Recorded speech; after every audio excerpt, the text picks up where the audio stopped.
Baik, sebelumnya Assalamualaikum warahmatullahi wabarakatuh. Perkenalkan, nama saya Maria Rizky Agusti dari Teknik Informatika 3A Politeknik Negeri Cilacap, NPM 180102019. Saya di sini akan mempresentasikan tugas mata kuliah supervisi. Kelompok saya memilih silabus mata pelajaran RPL atau mata kuliah RPL, dan saya memilih modul yaitu desain antarmuka pengguna. Langsung saja ke PPT-nya. Baik, Assalamualaikum warahmatullahi wabarakatuh. Perkenalkan, nama saya Maria Rizky Agusti dari Teknik Informatika 3A Politeknik Negeri Cilacap, NPM 180102019. Di sini saya akan mempresentasikan desain antarmuka pengguna atau user interface design sebagai memenuhi tugas RPL sesuai modul yang saya buat. Yang pertama, pengertian interface design. Desain antarmuka atau interface design atau antarmuka pengguna atau rekayasa antarmuka pengguna adalah desain untuk komputer, peralatan mesin, peralatan komunikasi mobile, aplikasi perangkat lunak, dan situs web yang berfokus pada pengalaman pengguna atau user experience dan interaksi. Tujuan dari desain antarmuka pengguna adalah untuk membuat interaksi pengguna sesederhana mungkin dan seefisien mungkin dalam hal mencapai tujuan pengguna atau apa yang sering disebut dengan user-centered design. Kemudian ada 3 aturan emas dalam desain antarmuka pengguna. Yang pertama, tempatkan pengguna sebagai pengendali. Sistem seperti apa yang dibutuhkan pengguna yang menentukan. Yang kedua, kurangi beban memori pengguna. Semakin banyak user harus mengingat, semakin banyak interaksi dan kesalahan dengan sistem. Seharusnya sistem yang mengingat. Yang ketiga, buat antarmuka yang bersifat konsisten atau tidak berubah-ubah. Kemudian sebelum membahas karakteristik user interface, ada beberapa poin dari user interface. User interface adalah salah satu faktor yang menentukan peningkatan traffic website. User interface bisa menjadi faktor apakah seseorang untuk mengunjungi dan mengeksplor website. Kalau mereka senang dengan tampilan interface, maka experience mereka menggunakan website akan baik. Kemungkinan besar mereka akan mengunjungi website lagi.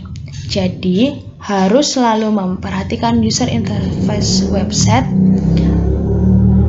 saat mendesain website.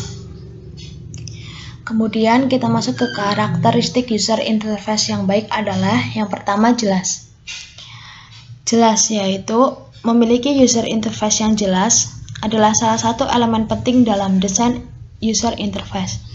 Tentunya tujuan dari desain user interface adalah agar orang-orang bisa menentukan dan berinteraksi dengan sistem Anda dengan mudah. Jika orang-orang tidak mengerti bagaimana cara menggunakan dan menavigasi website Anda, mereka pasti akan bingung. Yang kedua adalah singkat. Tentunya memiliki user interface yang jelas akan membuat UX Anda bagus. Tetapi Anda juga harus hati-hati agar penjelasan Anda tidak terlalu panjang. Kalau Anda melakukan definisi dan penjelasan pada setiap bagian website Anda akan terlihat lebih berantakan. Kemungkinan besar dengan bertumbuhnya website Anda, interface Anda juga akan terus berkembang. Kalau Anda meletakkan terlalu banyak penjelasan, user akan nantinya menghabiskan waktu membaca penjelasannya, jadi kurang efisien. Selanjutnya, ada responsif. Untuk user interface sendiri, responsif memiliki beberapa arti yang berbeda. Pertama, responsif berarti cepat.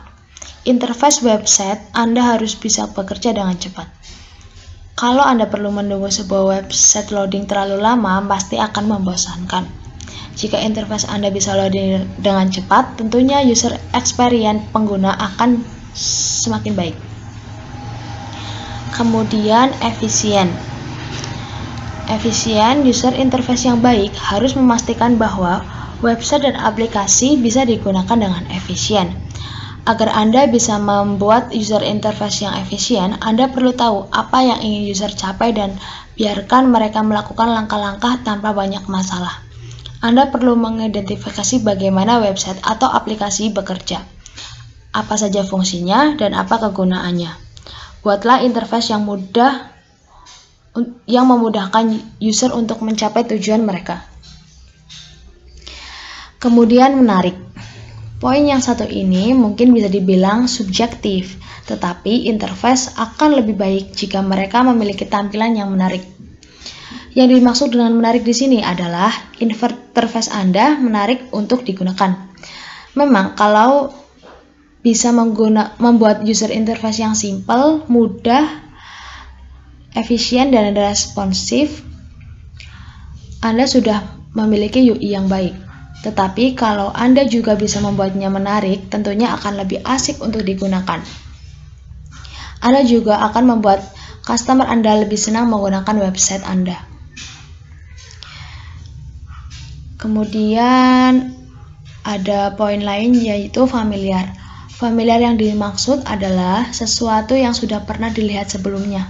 Kalau Anda familiar dengan sesuatu, Anda pasti tahu apa yang harus dilakukan. Coba pikirkan hal-hal yang sudah pasti familiar bagi user website Anda dan melakukan hal-hal ke desain web Anda. Kemudian forgiving. Anda mungkin pernah melakukan kesalahan saat sedang mengakses website. Misalnya, Anda salah menghapus informasi. UI yang baik akan membantu Anda mengembalikannya dengan cepat. Selain itu, kalau misalnya user Anda masuk ke halaman website yang error, apakah Anda menyarankan mereka untuk mencoba mengarah ke halaman website yang lain? Tanpa Anda sadari, hal-hal bisa membantu meningkatkan user experience Anda. Kemudian pemodelan dan task analysis. Task analysis adalah proses untuk menganalisis cara manusia melakukan pekerjaannya. Hal-hal yang mereka kerjakan, hal-hal yang mereka kenai tindakan, dan hal-hal yang perlu mereka ketahui. Keluaran dari task analysis berupa breakdown dari analisis yang dilakukan oleh manusia. Hal-hal yang mereka gunakan, rencana dan tindakan yang biasa dilakukan untuk menyelesaikan teks. Teks analisis tidak pernah selesai, tetapi digunakan untuk mempermudah pembangunan antarmuka yang mendukung cara kerja manusia yang diinginkan.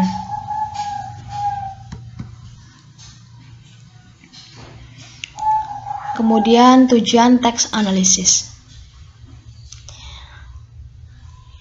Teks analisis bertujuan untuk mendapatkan informasi dan pemahaman pada yang pertama, apa yang user akan lakukan pada produk atau software yang sedang didesain dan sedang dikembangkan.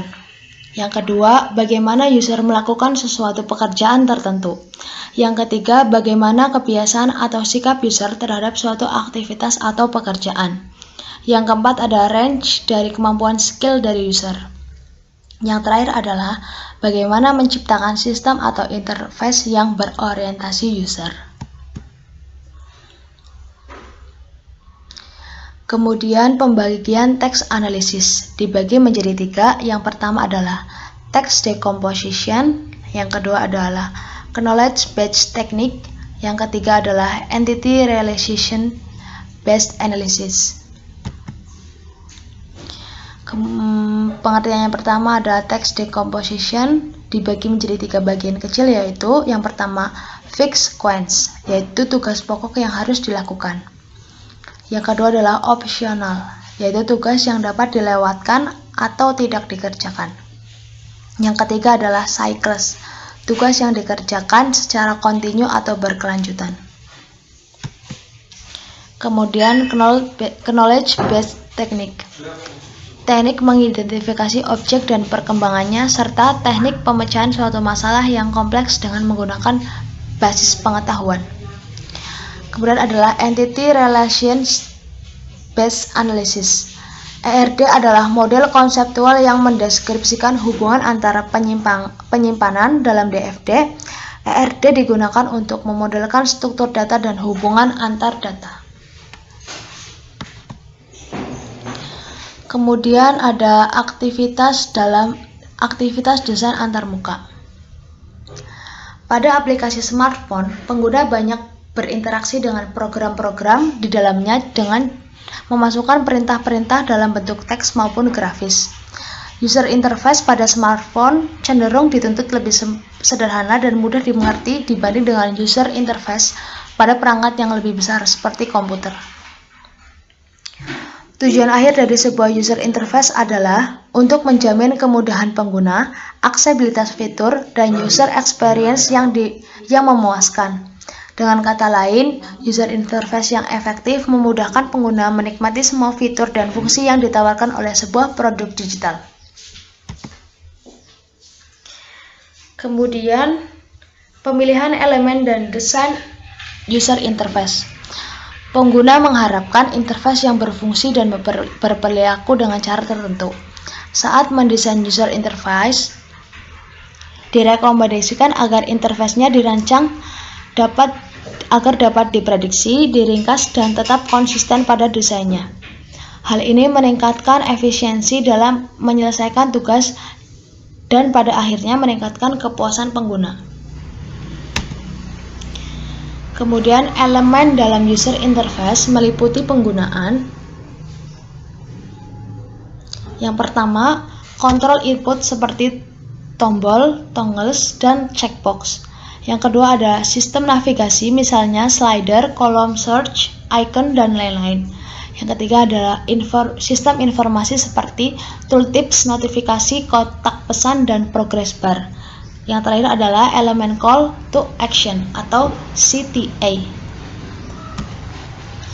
Kemudian ada komponen pembentuk user interface. Yang pertama, tata letak. Tata letak adalah penempatan atau pengaturan posisi semua elemen grafis. User interface yang baik pada dasarnya bersifat sederhana. Dalam arti elemen grafis terutama untuk navigasi dan akses fitur harus tertata dengan baik sehingga mudah diingat dan digunakan. Pengguna bisa dengan cepat memahami pilihan fungsi yang ada. Kemudian yang kedua, warna. Pilihan warna memiliki pengaruh besar dalam desain antarmuka pengguna. Penggunaan warna yang berbeda untuk setiap tombol dan icon memudahkan pengguna menemukan fitur yang dicari dan yang ingin digunakan. Secara umum, prinsip utama adalah menggunakan skema warna yang sesuai dengan jenis alat atau aplikasi dan simbol atau logo perusahaan. Kemudian topografi. Penggunaan jenis huruf yang tepat juga sangat penting karena elemen ini berperan dalam menentukan tingkat keterbacaan. Huruf dan teks di situs online, aplikasi, game, atau alat digital tidak hanya harus mudah dibaca, tetapi juga enak untuk dilihat serta unik. Yang terakhir, grafik. Elemen visual terutama gambar dan icon bisa menjadi poin utama. Sebuah logo perusahaan harus memberi fungsi representatif pada model bisnis atau industri yang digeluti perusahaan tersebut.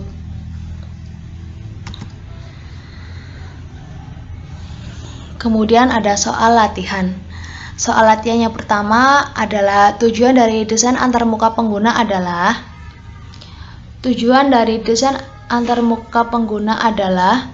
untuk membuat interaksi pengguna sesederhana mungkin dan seefisien mungkin dalam hal mencapai tujuan pengguna atau apa yang sering disebut dengan user-centered design.